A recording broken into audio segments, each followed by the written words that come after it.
All right, everybody. So we're here with Andrea. She's the creator of Conscious Events Phoenix. And today we're just going to find out why she does what she does. And you talk to her for 5 minutes and you figure out she does a lot. Anybody who knows me knows that, right? Yeah. I mean, we'll start off with a seemingly simple question. When did you start your spiritual journey? It was about 2008, and my daughter was born in July, and I think by fall of that year, I was doing the mom. I had a newborn and a 2-year-old, and I was at home, and I asked the question, "What else is there?" So, what is the point? Am I going to be a housewife my whole life? What else am I supposed to be doing here? What is my purpose? Who am I really? So I had a lot of time to think about it because my children were not forming sentences yet. So yeah, that was the first time I asked the question. And at that point, there wasn't a whole lot of resources. So somebody told me about Meetup. And so I went looking on Meetup to see if I could find what else is there. Okay. And then, so your spiritual journey kind of led you to creating this group, or what led you to create Conscious Events of Phoenix, Conscious Phoenix Events? Conscious, yeah, conscious events. It's funny because conscious events actually is another website, but Conscious Events Phoenix area is just this thing. But there's a lady who does really cool stuff. If you want to go look at Conscious Events, I think she's still doing that. Anyway, but I started looking on Meetup, and I found a women's group and started meeting with people that just helped me validate that I wasn't alone in the way that I thought, in the way that I felt, and what I had already been through in my life was not like I wasn't alone. There was other people who had been there. So that was like a huge transformative experience. And I started to meet more people, and then there were conversations, and it was a women's group, but it was focused on getting in touch with yourself and knowing yourself and self-care. And I was a new mom. Self-care was not on my menu. So what is this? So it was really a cool space to be in and meet a lot of people. And some of them were my age and in similar spaces. Some of them were a little older, but it was like a really great community. So after a while, I was like, okay, well, what else is there? So Meetup was a thing, and there were several groups. But then I was like, well, Facebook is a thing. So let's create a space. Like, let's create a container for this. And so I created this group and asked, like, just put it out there, like, hey, if you've got something going on, put it here so we can find each other. And that was the original concept. I met with several people who were really excited about it, and they were posting their stuff. So at that point, I was going to as many events as I could find. Anything I could find, I wanted to go experience it. I wanted to go meet new people. So I showed up kind of everywhere. In every arena of spirituality was like, ooh, what's this? Ooh, what's this? So I showed up everywhere. I hosted events. If there was teachers that came in from out of town, a lot of times I'd connect them to a venue and help them share their stuff. I had a really cool group of Siberian shamans that we did a bunch of stuff with, and just stuff like that. It just kind of organically grew, and people started finding each other. So, yeah. Okay. Yeah. It sounds like a movie. Yeah, But kind of. and so through that, how have you seen the group evolve and grow over the past 10 plus years? I see it. It's really a nice community in the mutual support that people have for each other. You'll see questions like, hey, I need to host an event. Who's got space? I need to rent a space, stuff like that. And people support each other. People show up at each other's events, and then, they talk about what's going on, and the community just becomes stronger and the communication's better. So I've really seen this lovely, very caring community that's like, we just want everybody to find their way home. There's 100 paths up the mountain. Whatever one is yours is fine. We're just, like, pick yours. If you want to go to his thing instead of this thing, that's fine. So that's kind of been the culture, is there's somebody for everybody. And when you have choices and options and you can feel into it, and, you know, right straight up from me, there's people who host things in this group that are very entry level spirituality. And when you've been doing this for 12 years, you're not going to show up at those events anymore. You're just not. You don't need them, but they're definitely needed. So I'm not going to go to an entry level class at this point, but I love seeing that excitement in those people like, oh my gosh, I can't believe I found this. And I love seeing people discover it. So there's something for everyone. And I think just connecting the community has been, and it's working. The meetup does still exist. So that's still going on. There's a conscious events meetup. So honestly, not even sure who's running it now. I turned it over a while ago, but some people aren't on Facebook, so meetup's there. But obviously, we've got this is going to be on your website, so people might go to meetup instead of Facebook too. So we like to share the resources and make sure this stuff can be found. Collaboration, correct. Absolutely. So speaking of, I know at the beginning of your journey, you were into all the things. What are you most into now? Probably the biggest journey for me has been knowing myself, self-awareness on a level of, I've created everything in my life. I'm responsible for my journey. Who am I? What do I need? Self-care, boundaries, communication, just a couple things. So overall, like, you know, overall evolving consciousness and self-awareness, responsible humaning. I mean, like to be a good human, I guess. I don't know, whatever, however you want to call it. I really just feel like we all have this potential inside of us and we don't realize our own superpowers and our own amazing abilities to do things that they come naturally for us. So what I love doing is helping people find that in themselves and figure out what their superpower is, how to connect to it, how to bring it into the world, how to love who they are and respect and express their gifts for the world. So that's what I'm into. I definitely resonate with that because I find it so interesting on, especially with like you're talking about superpowers. Yeah. It's like for the superpower, sometimes the superpower is so powerful that you don't even realize it's a superpower. You're just like, oh yeah, everybody does that, right? And it's like, no, everybody doesn't do that. This is a gift you have. Yeah. So, yeah. And when you tell someone, I have a friend who's in her 70s and she's one of the most neighborly people I've ever met. And I said, do you realize that that's a superpower? Like people don't talk to people anymore. Like you're creating community just by chatting with your neighbors. Like that's a lost art. Yeah. She was like, huh. I'm like, you know more about my neighbors than I do. Like, that's really weird. But yes, absolutely. The superpower thing. Floganize also, my slogan was activate your superpowers. So that was a big piece of it, was creating this company. So this was back in 2013.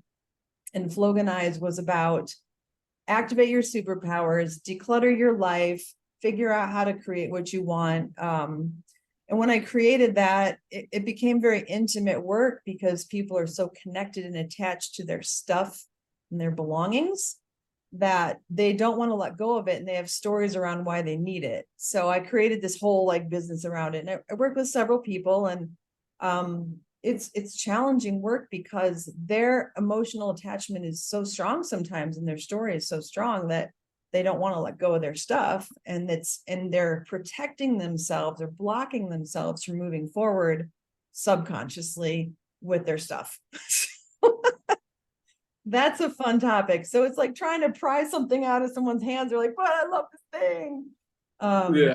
Sometimes it's really hard to do that. And so what I'm doing now, my husband, Jeremy, and I have a new company called Naughty Squirrel Academy, which is personal development courses, which is basically like improve your self-improvement, a better way to get out of your own way, to stop holding on to those things that aren't helping. So we've got a course launched, we've got a whole bunch of stuff, and I'll put links to all that in the details. But we realized when people started coming to us, that we had something to share. And we met in November of 2019, November 30th. So we met, we had 2 weeks of very intense conversations. We got engaged right after that. And then he moved in with me in February of 2020. And shortly after that, we became roommates, like without being able to leave the house because of COVID. So that was fantastic.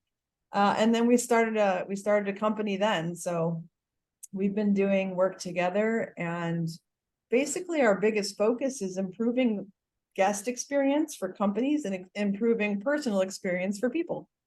So Okay. whatever you're doing, if you want to do it better or figure out what isn't working, that's what we're working with right now with courses, and then coaching as well. Okay. And the course that you're doing now, what was the name of that again? It's called Improve Your Self-Improvement. Oh, okay. Improve your self-improvement. I Yeah. heard about squirrels and nuts. Yes. What's that one? So it's called Naughty Squirrel Academy. Okay.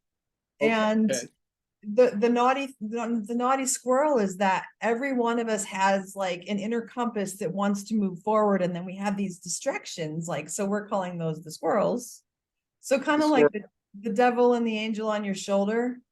Like the red squirrel's like, hey, we should go eat ice cream instead of doing this. Hey, there's something wrong over here. Like, that's the one that's kind of distracting you and making you busy.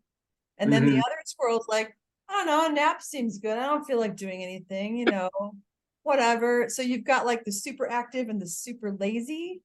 And the job is to balance your squirrels, tame them so you're centered and you can use their influence and you can use their guidance, but you don't let them run your life. Okay. So controlling the squirrels. Yeah, taming them. Taming, like, yes, thank you, bud. Not now, dude. But just being aware of them is an even bigger piece of it, because so many of us have blame for the outside world and other people, and we're victims of our lives. Like, stop it. You're doing this to yourself. And when you're not aware of that, that's a really awful thing to hear. Yes. So we're using squirrels to kind of help soften that. Like, you created this entirely. You're doing this to yourself. Like, oh.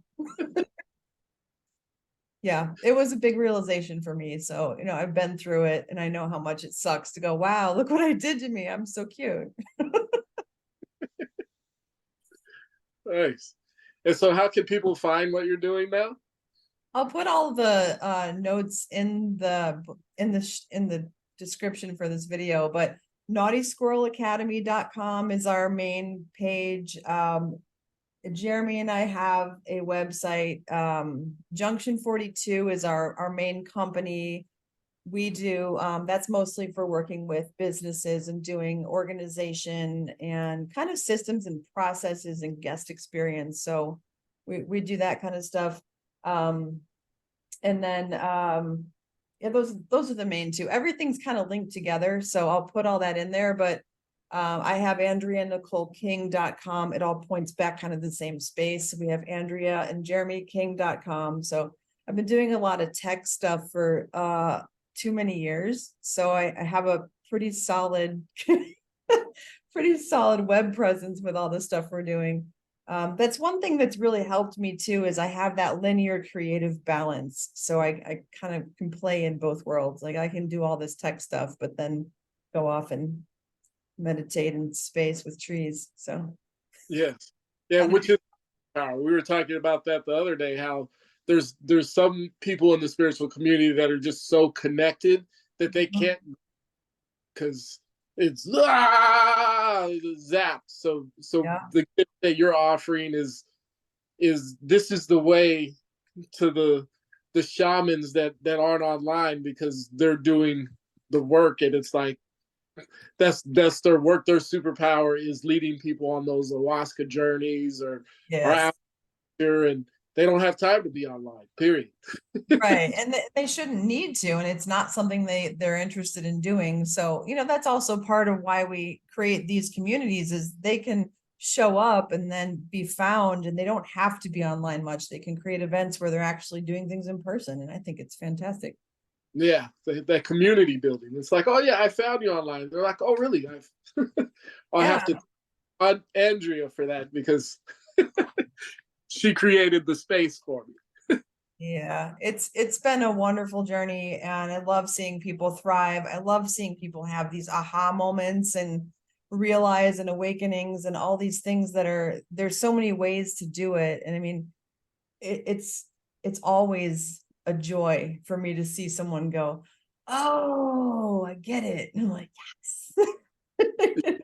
Just like celebrating that. And I think the biggest thing that has helped me understand is that everybody does have their own journey. So there's kind of a culture. I'm going to call out a few people, just not directly, but in general, in this community, when you learn something new, and you may have experienced this, you learn something new and you get real excited, like, whatever it is, pick some modality, you go to a class and you're like, I love this. Everybody needs this. So you become like, I'm going to learn to be a practitioner of this, and everybody needs this. And then you start telling everybody that they need this thing. And the beauty of being human is we all need something different. So some people will need that, but if you let other people have their experience and wait until they ask, that's a big thing that's been a huge lesson, is ask for help. Say, hey, I really could use some help with ABC, and you'll let people go, I'll help you. But when you're trying to help other people directly, like, you need this, like, it just it ends up causing like a bad taste for the spiritual, some of the spiritual teachers that are just really, really pushy with, like, you need this thing, this will help you. Like, well, maybe not. So, like I said, I'm kind of calling it out because it's part of our own growth, though. Like, we all do this at some point. We all like get real excited. So we have to help each other I find get what was that? I get excited all the time. Absolutely. And we should. We should. Yeah. I'm going to should on us right now. We should get excited. And that's the energy that we're creating. But it's like, hey, I have this pie. Who wants some? That's the beauty of doing events. Like, you can have 80 people see it and go, I don't want pie. And we all want Right. cookies, right? We want cookies. I'm And not. Thaddeus is like, I got cookies. And you're like, people come over to that. So Yeah. this allows people to find the right thing. Cookies. Cookies. That's The when we're and that's one of the things I do appreciate about the group. It's like you're talking about different cookies or different things for different people, and it's like we were talking about it earlier. One person can resonate with this yoga class and is completely off for another person, and vice versa. And it's about finding the right cookie, the right nut, the right squirrel, whatever you want to say, for you. And yes. and that's where Conscious Events Phoenix comes in. It's like we've got a variety Yeah. for you to choose from. Yeah. If you can't find something you enjoy and you can't find something that resonates, it's not the right time, and just go do something else and come back later. Yes. Yeah. Whatever. All right. Awesome. Okay. Well, thank you for doing this. And I think I want to close this interview and thank you for interviewing me, because we're going to be doing this. So anybody watching this that wants to show up and share what you've got, send us a message. Thaddeus has got a website called healyoufirst.com. I love that. When I heard you had that domain, I was like, oh, that's the foundation. That's what it's all about. You got to fix yourself first. So Right. we will be sharing, cross sharing in that group. So I'm excited to start promoting and helping build that as well. Okay. Awesome. Yeah. Looking forward to continuing to work together. You bet. We'll see everybody later. Bye.